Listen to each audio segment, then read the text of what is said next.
بسم اللہ الرحمن الرحیم نحمدہ ونصلی علی رسولہ الکریم اما بعد فاعوذ باللہ من الشیطان الرجیم بسم اللہ الرحمن الرحیم رب اشرح لی صدری ویسر لی امری واحلل عقدۃ من لسانی یفقہوا قولی۔ سامعین محترم، آج کے سبق میں بیشتی زیور کا گناہوں سے بعض دنیا کے نقصانوں کا بیان کریں گے کہ گناہوں کی وجہ سے نہ صرف آخرت کا نقصان ہے بلکہ دنیا کا بھی نقصان ہوتا ہے۔ کچھ لوگ یہ سمجھتے ہیں کہ ہم جو کچھ بھی کریں بس آخرت میں پھر دیکھیں گے، لیکن یہ خیال غلط ہے۔ گناہوں کی وجہ سے دنیا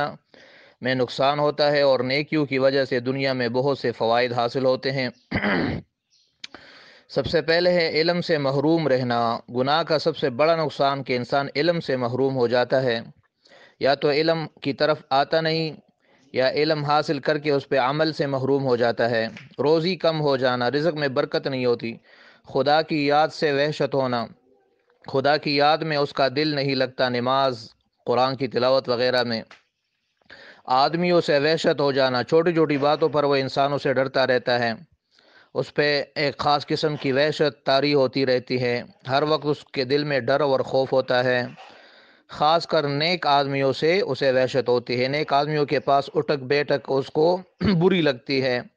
اکثر کاموں میں مشکل پڑ جانا، چھوٹے چھوٹے کام بھی مشکل ہو جاتے ہیں۔ آج کل ہم سنتے رہتے ہیں کہ کام وقت سے نہیں ہوتے، ٹھیک طرح سے نہیں ہوتے، کام بگڑتے ہیں، تو سوچنا چاہیے کہ کہیں گناہ کی وجہ سے تو نہیں ہے۔ دل میں صفائی نہ رہنا، دل میں تاریکی پھیل جاتی ہے، دل میں اور بعض دفعہ تمام بدن میں کمزوری ہو جانا، دل کمزور ہو جاتا ہے، بدن کمزور ہو جاتا ہے، طاعت سے محروم رہنا، نیکیوں سے محروم رہنا، عمر گھٹ جانا، عمر میں برکت نہیں ہوتی، توبہ کی توفیق نہ ہونا، گناہ کرتا رہتا ہے لیکن توبے کی توفیق نہیں ہوتی، اگر یہ کوشش بھی کرتا ہے تو دل اس کی طرف نہیں آتا۔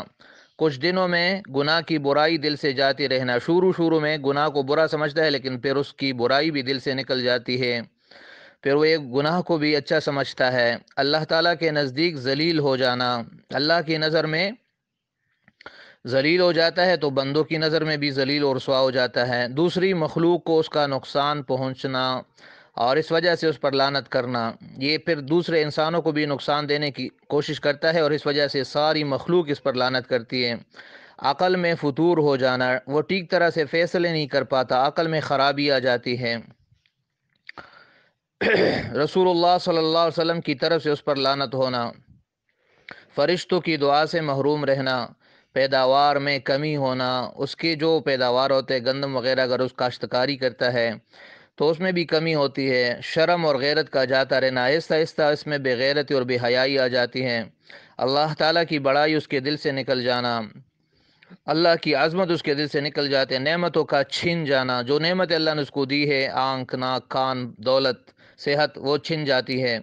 بلاؤں کا ہجوم ہونا، مختلف مصیبتیں اس پر پے در پہ مسلسل چاروں طرف سے آتی اور اس کو گھیر لیتی ہیں،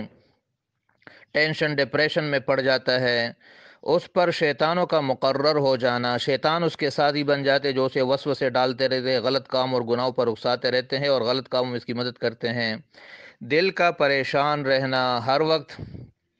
اس کا دل اڑا ہوا ہوتا ہے، اپنی جگہ پہ ٹکتا نہیں، سکون اور چین نہیں ہوتا، مرتے وقت منہ سے کلمہ نہ نکلنا، بعض گناہ ایسے بھی ہوتے ہیں جو انسان کو ایمان سے خارج کرتے ہیں، کفر کی طرف لے جاتے ہیں اور موت کے وقت کلمہ بھی نصیب نہیں ہوتا، خدا کی رحمت سے مایوس ہونا اور اس وجہ سے بے توبہ مر جانا، گناہوں کی وجہ سے انسان اس بات سے مایوس ہو جاتا ہے کہ اب میں جنت میں چلا جاؤں، شیطان یہی تو چاہتا ہے اور آخر کار اس کو اس دلدل میں پھنسا لیتا ہے اور اس وجہ سے یہ انسان بغیر توبہ کے مر جاتا ہے اور اللہ کے عذاب میں گرفتار ہو جاتا ہے۔ تو یہ بعض ان چیزوں کا، ان نقصانات کا بیان ہے جو گناہوں کی وجہ سے دنیا میں ملتے ہیں۔ اللہ تعالی ہم سب کو گناہوں سے محفوظ فرمائے اور ہمیں توبہ کرنے کی توفیق عطا فرمائے، ہمیں اپنے محبوب اور صالح بندوں میں شامل فرمائے۔ تو یہ آج کا سبق ہے، باقی انشاءاللہ کل پڑھیں گے۔ صدق اللہ العظیم و صدق رسولہ النبی الکریم۔ السلام علیکم ورحمۃ اللہ وبرکاتہ۔